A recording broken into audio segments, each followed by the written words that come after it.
어제 삼성중공업 사고 근로자의 날이라 정규직 직원들은 대부분 출근하지 않았고 비정규직 직원들이 빠듯한 선박 인도 날짜를 지키기 위해서 일하고 있었는데요. 네, 피해자들도 모두 협력업체 직원들이었는데요.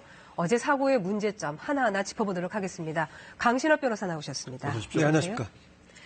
어제 또 근로자의 날에 일어난 사고라 더욱 안타까웠는데 그러니까 정규직 직원들은 출근하지 않고 비정규직 직원들만 일을 하는 상황에서 이 때문에 뭐 관리 감독이 제대로 이루어지지 않았던 걸까요? 네, 그런 것 같습니다. 지금 더군다나 그 정규직이 나와 있었다면 그리고 또 삼성중공업 정 직원들이 있었다면 오히려 좀 더 어땠을까라는 생각이 드는데요.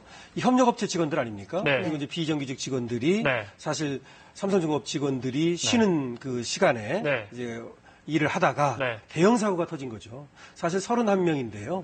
6명이 사망하고 25명이 중경상을 입었다는 거 아닙니까? 굉장히 큰 사고라고 해서 지금 또 하나의 우리나라의 어떤 그 안전 불감증을 다시 한번 확인하는 이런 계기가 됐습니다. 네, 어제 처참했던 사고 현장 영상으로 다시 한번 보겠습니다. 50m 대형 타워 크레인의 팔 역할을 하는 붐대가 끊어질 듯 꺾였습니다. 꺾인 붐대는 20m 아래 해양 플랜트 제작 작업장을 그대로 덮쳤습니다. 오늘 들어온 영상인데요. 노동부가 현장을 공개했는데요. 사고는 어제 오후 2시 50분쯤 이동 중이던 800톤급 골리앗 크레인과 작업 중인 32톤급 타워 크레인이 부딪혀 사고가 났습니다. 유전세가 떨어지면 쾅 소리 나잖아요. 그런 소리가. 저도 그 소리를 그래서 위에 봤는데 바로 떨어지고 있더라고요. 저도 살려고 발버둥 치려다가. 이 사고로 55살 서모 씨 등 6명이 숨지고 25명이 부상을 입었습니다. 중상자가 있어 추가 사망자가 나올 우려도 있습니다. 다수의 근로자 쪽으로 낙하되어 다수의 사상자가 발생한 사고입니다. 피해자들은 대부분 협력업체 직원들, 근로자의 날이지만 쉬지 못했습니다. 해당 해양 플랜트가 6월 인도를 앞두고 있어 작업을 서두를 수밖에 없었습니다. 이렇게 촉박해가지고 작업하는데 지금 그쪽 사고난 크레인이랑 그 옆에 크레인 지금 작업량이 다른 크레인에 비해서 되게 많죠. 타워 크레인도 이렇게 이동하고요. 이렇게 원형 중심으로 이렇게 이동하고, 그다음에 이제 골리앗 크레인, 70m 높이의 골리앗 크레인도 이동하죠. 이렇게 수평으로. 그러면서 충돌한 거죠, 그러니까. 네, 골리앗 크레인은 원래 직선 이동을 하게 돼 있는 거고요. 그다음에 타워 크레인은 360도 회전으로 이동을 하게 돼 있습니다. 근데 원래는 지금 화면에 그 골리앗 그렇습니다. 크레인입니다. 저 녹색이요. 근데 저게 움직일 때는 다른 크레인이 이 타워 크레인이 움직이지 않는 것이 가장 이제 바람직하고요. 사실은 둘 다 동시에 움직일 수는 있습니다. 근데 그렇게 되면 저 타워 크레인이 직선으로 이동할 때 골리앗 크레인이 직선으로 이동할 때 타워 크레인은 그 붐이라고 하는 팔에 해당하는 부분입니다. 그것을 밑으로 내려가지고 타워 크레인이 지나가도록 해줘야 되는데 이 팔에 해당하는 붐이라고 하는 것이 밑으로 내려오지 않은 거예요.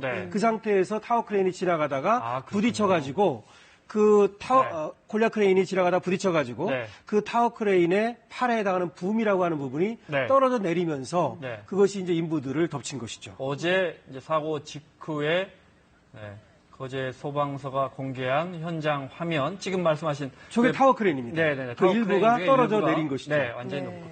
저 이제 노란 천막이 아마 임시 휴게소였던 것 같습니다. 그렇습니다. 거기서 직원들이 마침 쉬고 있던 시간에 그 직원들은 어제 마침 휴일이라 대부분 정규직 근로자들은 없고 파견직, 그러니까 협력업체, 하청업체 직원들이 쉬고 있는 시간에 안타깝게도 지금 저 철제 타워 크레인 일부가 무너져 내렸습니다. 자, 말씀하신 것처럼 골리앗 크레인과 타워 크레인이 같이 공사를 한다면 그렇습니다. 당연히 안전과 관련된 충돌 방지를 위한 매뉴얼이 있었을 거 아닙니까? 그렇습니다. 그러니까 그런 경우에는 이제 저 타워 크레인을 움직이는 운전기사, 운전수가 있고요. 그리고 신호를 보내는 이제 신호수가 있다는 것이죠. 그래서 이제 같은 주파수를 이용해서 무선으로 연락을 주고받게 돼 있는데 당연하고요. 여기에서 뭔가 문제가 생겼다는 것이죠. 근데 하나 우리가 이해할 수 없는 것은 아무리 그렇다 하더라도 저 타워 크레인이나 골리앗 크레인이 움직이는 속도가 굉장히 느립니다. 그렇기 때문에 설사 좀 신호가 잘못됐다 하더라도 어느 한쪽에서 그것을 알고서 예를 들어서 골리앗 크레인 쪽에서 저 타워 크레인이 움직이지 않는다, 뭐가 문제가 있다는 걸 알고 멈출 수도 있는 것이고 그 다음에 또 골리앗 크레인이 그대로 오면 타워 크레인 쪽에서 어떤 그 위험 예방을 할 수도 있는데 어쩐 일인지 전부 다 이제 어떤 그 해이해진 것인지 노동 근로자의 날이어서 뭔가 좀 마음이 해이해진 것인지 운전 기사의 뭐 개인적 과실인지 여부는 그런 것들이 겹쳐가지고 저런 사고가 났는데 그 사고 원인에 대해서는 지금도 조사 중이죠. 또 그 근로제의 날, 정규직 직원들은 출근하지 않고 왜 이 협력업체 직원들만 이렇게 일을 하다가 이것이 이제 문제인데요. 결국은 이제 5월 1일과 그리고 내일 5월 3일 그리고 5월 5일 이렇게 삼성중공업의 정규직 근로자들은 쉰답니다. 대기업들은 많이 또 쉽니다. 예, 그렇습니다. 근데 이제 문제는 쉬면서도 공기는 맞춰야 되는 거 아니겠습니까? 원래 이것이 프랑스로부터 이 해양 플랜트 시설을 수주를 한 것인데요. 2012년 12월에 수주를 해서 2017년 6월 다음 달에 이제 인도를 하기로 돼 있습니다. 그다음에 공기는 맞춰야 되지 않습니까? 그래서 어떤 그 정규직 직원들이 쉬는 동안에 결국은 협력업체 직원들이 그걸 메꾼 건데 아무래도 같이 일을 할 때는 정규직들이 그래도 관리 감독이라든가 내지는 노하우라든가 전수라든가 이게 되는데 아무래도 정규직들은 없고 협력업체 직원들만 있다 보니까 뭔가 해이해지고 관리 감독이 제대로 안 된 것인지 이런 어떤 의혹이 있는 것이죠. 그러면은 그 피해자들, 협력업체 직원들 산재 처리는 가능합니까? 그렇습니다. 이것이 이제 산재라고 하는 것은 원래 작업장별로 들도록 돼 있거든요. 그래서 협력업체는 협력업체 그 회사의 직원인 것이죠. 그래서 기본적으로 거기에 산재가 들어있는 것이고요. 그리고 삼성중공업의 산재는 들어있지 않죠. 그렇기 때문에 삼성중공업 직원들은 아니니까. 그렇습니다. 그래서 협력업체가 충분한 어떤 산재 시설 그 어떤 보험을 들어있다면 이제 산재보험의 어떤 혜택을 받을 수 있는데 그렇지 않고 영세하다면 그것이 이제 문제가 될 수 있죠. 그래서 삼성중공업의 로부터 어떤 산재보험의 혜택을 받을 수는 없는 것이죠. 기본적으로요. 이런 큰 사고가 나려면 여러 부실이 겹쳐져야 되지 않습니까? 그렇죠? 예를 들어 타워 크레인 동선 안에 가급적 직원들의 동선도 최소화하거든요. 이게 언제 사고가 날지 모르기 때문에. 그렇습니다. 그런데 타워 크레인 밑에 휴게소가 있어요. 아주 좋은 지적이신데요. 원래는 그 타워 크레인이 움직이는 밑에 직원들의 그런 시설을 할 수 없도록 돼 있습니다. 근데 이게 이제 5층, 10층 이런 높은 위치에 있다 보니까 작업하는 장소가 말이죠. 그래서 그 밑으로 내려가는 것이 이제 좀 어렵다 그래가지고 하나의 그 휴게 시설을 만들어 준 겁니다. 임시로 만든 건데 저것은 사실은 불법이죠. 법은 허용되지 않는 것인데 어쨌든 간에 저렇게 만들었다 하더라도 그렇다면 그 위로 지나가지 않도록 휴게 시설을 좀 비켜서 만들었어야 되는 것이죠. 근데 이제 휴게 시설을 바로 타워 크레인이 지나가는 곳에 만들었다는 것도 이제 문제가 되는 것이고요. 이제 아까 말씀하셨지만 가장 이제 문제가 되는 것은 협력업체한테 위험을 전가시킨 것이 아니냐. 그러니까 삼성중공업에서 좀 쉬운 일은 자기들이 하고 어렵고 힘든 일은 협력업체한테 맡겨가지고 결국 이렇게 위험한 일을 숙련되지 않은 그리고 뭔가 좀 아직은 좀 그렇게 완벽하지 않은 기술을 가진 이런 협력업체가 하다 보니까 이런 어떤 사고가 발생하는 것이 아닌가 이런 어떤 또 얘기도 있는 것이죠. 뭐 비단 삼성중공업만의 일은 아니겠지만요. 말씀하신 것처럼 어떤 전문적이고 위험한 일은 분명히 거기 정규직 직원들이 수십 년 동안 전문성이 있을 텐데 점점 어떻게 보면 위험을 하도급하는 그런 경향이 있습니다. 자, 말씀하신 것처럼 그래서 언젠가부터 우리 대형 사업장에서 사고가 나면 사망사고가 발생하면 대부분 하도급이나 하청업체, 파견업체 직원들입니다. 화면 보시겠습니다. 지난해 우리 사회를 떠들썩하게 했던 서울 지하철 2호선 구의역 스크린도어 사건 기억하시죠? 그 스크린도어를 급하게 수리하던 20살 김모 씨가 승강장에 들어오던 전동차에 치여 숨졌는데 역시 하청업체 직원이었습니다. 혼자 작업했고 여간 직원들도 김 씨가 작업하는지조차 모르고 사고가 났죠. 책임이 없고 해야 되는데 그런 부분을 생략을 하고 작업을 하시다 보니까 관제에서는 이 작업은 사실 몰랐습니다. 사고 당일 김군조 역시 시간에 쫓겼는데요. 구의역 수리 중에도 또 다른 작업이 배정이 된 겁니다. 시간에 쫓겼죠.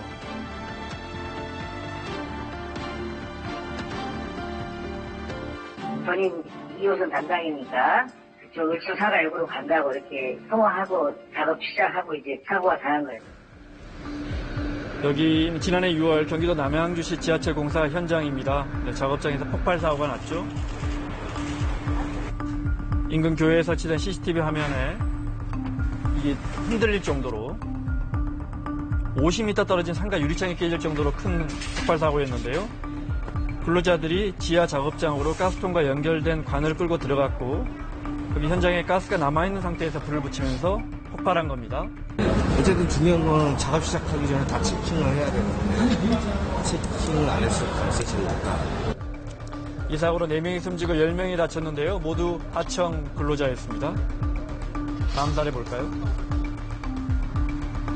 충북 청주의 공사 현장인데요. 8m 높이 공중에서 크레인 운반대가 180도 뒤집힌 채 매달려 있습니다. 공장 증축 중이던 공장 건물 외벽에 패널을 다는 공사였는데 근로자 4명이 운반대에 타고 올라가던 중에 운반대가 뒤집히면서 4명 모두 바닥으로 추락했습니다. 똥소리 나가지고 가서 보니까 뭐 4분 쓰러져 있고 크레인 그 사람도 놀라서 신고도 안 하고 있고 그래갖고 제가 신고를 했을 뿐이에요. 떨어진 4명 중에 하청업체 직원 2명이 숨지고 또 다른 2명이 크게 다쳤습니다. 공사 관계자들은 크레인 운반대 연결 부분에 문제가 있었다 이렇게 추정했는데요. 조임이라든지 뭐 이런 부분이 풀리지 않았나 그런 얘기를 하기는 하더라고요. 어찌됐건 협력업체 직원이잖아요. 네. 그러면 이렇게 사망사고 발생하면 협력업체 사장이 책임집니까? 아니면 원청업체에서 책임집니까? 보상 같은 거. 예, 보상 두 가지로 이제 볼 수 있는데요. 네. 하나는 이제 형사상 책임이죠. 형사상 책임이 이제 조사를 통해서 네. 수사를 통해서 밝혀질 텐데 먼저 산업안전보건법 위반의 책임을 질 수가 있고요. 네. 그리고 이거는 지금 업무상 과실치사상의 책임을 누군가는 져야 될 것 같습니다. 네. 그래서 그 운전수라든가 신호수라든가 또는 관리 책임자들 중에서 네. 또 그런 책임이 있을 것 같고요. 네. 그다음에 이제 민사상 책임인데요. 네. 손해배상 책임을 질 수가 있죠. 네. 그래서 먼저 하청업체는 물론 산재는 이제 처리가 될 것이고요. 그 네. 외에도 네. 지금 원청업체에서 네. 삼성중공업이죠. 이 관리 감독을 제대로 해야 될 의무가 있는데요. 아까 네. 말씀드렸듯이 또 그 타워크레인이 지나가는 곳에는 휴게소를 만들면 안 된다든지 여러 가지 법 위반이 있거든요. 네. 그거에 대해서 미사상 손해배상 책임을 질 수가 네. 있죠. 네. 그래서 아무래도 아마 삼성중공업이 그래도 대형 네. 대기업이다 보니까 그런 부분에 대해서는 손해배상 네. 부분에 대해서는 그래도 일정 부분 책임을 지지 않을까 하는 생각은 듭니다. 네. 말씀하신 것처럼 어려운 일이 자꾸 하청업체나 뭐 파견 직원들에게 쏠리면서 이제 흔히들 뭐 위험이 하청되고 있다. 그렇습니다. 저희가 통계적으로도 확인할 수 있거든요. 자료 보겠습니다. 산재 사망자 수를 보면 저게 2012년에는 1144명입니다. 네. 그런데 그 점차 줄어가지고 네. 2015년에는 995명으로 네, 산재 사망자 수는 줄었습니다. 줄고 있는데요. 네. 네, 다음 자료 볼까요? 그런데 그 하청 노동자가 네. 사망하는 경우 말이죠. 네. 중대재해로 이거는 2012년에 37.7%에서 네. 40.2%로 저선 퍼센트거든요. 네. 그러니까 증가를 했습니다. 네. 그러니까 전체 산업재해 사망자 수는 주는 대 비해서 네. 하청업체 사망자 수는 는다는 얘기는 네. 아까 앵커님 말씀하셨듯이 어려운 일을 네. 위험을 하청업체에 전가시키고 그러니까 위험의 어떤 하청 네. 이런 얘기가 되는 것이죠. 네. 이거는 굉장히 심각한 문제입니다. 네. 왜 그러냐면 보통 이제 하청업체 같은 데에서는 외국인 노동자들을 많이 쓰고 네. 숙련되지 않은 노동자들을 많이 쓰거든요. 네. 삼성중공업이 큰 회사니까 쉽게 말씀드리면 네. 숙련되고 또 한국인 노동자들을 얼마 쓰는지 쓸 수 있지만 네. 하청업체는 그렇지가 않단 말이죠. 그러면은 위험한 일을 오히려 정규직 그리고 본사에서 해야 되는데 원청업체가 이거를 하청업체한테 맡기다 보면 사고는 늘어날 수밖에 없는 것이죠. 그래서 이거는 앞으로 개선을 해야 될 아주 중요한 문제 중에 하나죠. 네. 네. 이런 사고도 많이 막아야 될 거고요. 일단 제도 개선이 좀 필요하지 않을까 싶어요. 이렇게 사고가 났을 때 원청업체가 책임을 지게 하는 그런 방법은 없을까요? 그래서 지금 이제 거기에 대해서 많은 논의가 있습니다. 네. 사실 아까도 나왔습니다만은 구의역 스크린도어 그 사고 이후에 말이죠. 네.